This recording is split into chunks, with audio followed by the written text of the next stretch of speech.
everyone. I wanted to create a sort of introduction to the Ascension Wildcard Classless server. I've been reading the newcomers chat and seeing a lot of the same questions about starting out. So these are our skill cards and talent cards here, and as you can see, like any fresh account, I don't have any. Usually you'd select some spells and talents to lock in, guaranteeing that you'll roll them. But since we have none, we're just going to keep rolling until something we want pops up. And luck would have it, first roll I land on Shadow Bolt. I'm going to keep it because I know Shadow Bolt is a pretty decent spell that's associated with a lot of talents and mystic enchants. We should be able to get some decent synergy with this. Synergy is the likelihood you will roll something useful that sort of belongs to the spell that you have. You're more likely to roll caster talents if you have caster spells. So as I grind through the quests and levels, you can see with each roll at each new level, I do try to maintain spells only in my spellbook.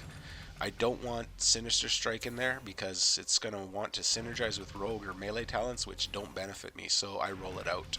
Naturally I keep Enslaved Demon because having a demon pet is great in my opinion for a caster because there's many talents that increase your damage or things like that based on the stats or even the type of demon that you have, and this demon would be considered the other type whenever you're looking at those tooltips and they say things like Felguard, Voidwalker or other. Now one important thing to do when you're leveling brand new, pick up some professions, preferably gathering ones. Go ahead and grab fishing, cooking, first aid, and woodcutting. On Ascension, every use of a skill gives you experience. Picking herbs, making bandages, cooking, and even fishing. So you want to try to keep them leveled with you as everything scales. It shouldn't be too difficult to do so.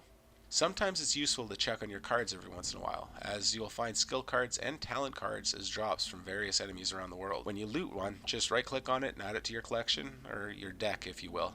It doesn't take too long to build up a decent deck of spell cards to select from. Keep up with your professions, and don't forget to rank up your skills at the Book of Ascension.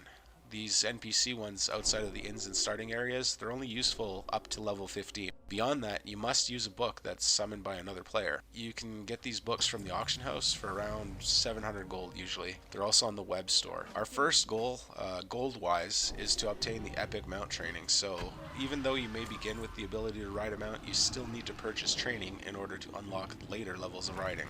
Visiting Undercity, I had intended to sell some of my herbs and skins on the auction house. Unfortunately, I was in Iron Man mode, so after a quick jaunt back to Deathnail to turn it off, we returned to play with the auctions. I want to sell, and I also decide that I want to find out if we can improve Shadow Bolt somehow with a mystic enchant. Here, I search first for Shadow Word Pain, but I decide pretty quickly that I want to use one for Shadow Bolt instead. Browsing what exists for Shadow Bolt, I decide I want improved Shadow Bolt. Yikes, maybe not. Back to the grind it is. It's tricky sometimes to maintain a clean set of spells or abilities because you might be limited on how many scrolls you have. The scrolls allow you to re-roll, and there are two types of scrolls, one for spells and one for talents. You can re-roll talents using the spell scroll, but you cannot do that inverse. I head over to Orgrimmar because primarily I need a player-owned Book of Ascension to level my skills now. But I decided to check out the Mystic Altar that's been spawned here. If you want to get scrolls, you can spend a bit of silver at the altar to obtain a blank scroll. Then you see for a small fee, in this case 2 gold, you reforge the blank scroll into a completely random mystic enchant.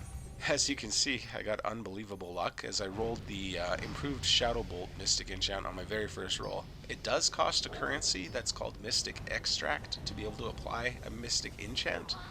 And you get those through various means in the game, such as this call board here. I collect all the rewards for the various achievements I've earned, and there we go, Mystic Extract. For now, that's all I'm going to talk about. I will be creating part 2. I'm going to dive a bit deeper into Mystic Enchants, as well as some spells and talents things, and continue leveling. Make sure to subscribe if you want notifications about new video releases. I'll be releasing a video every week at a minimum. If I have extra time, I'm going to certainly release more. Do some challenges as well. Thanks for hanging out today. I'll see you next time.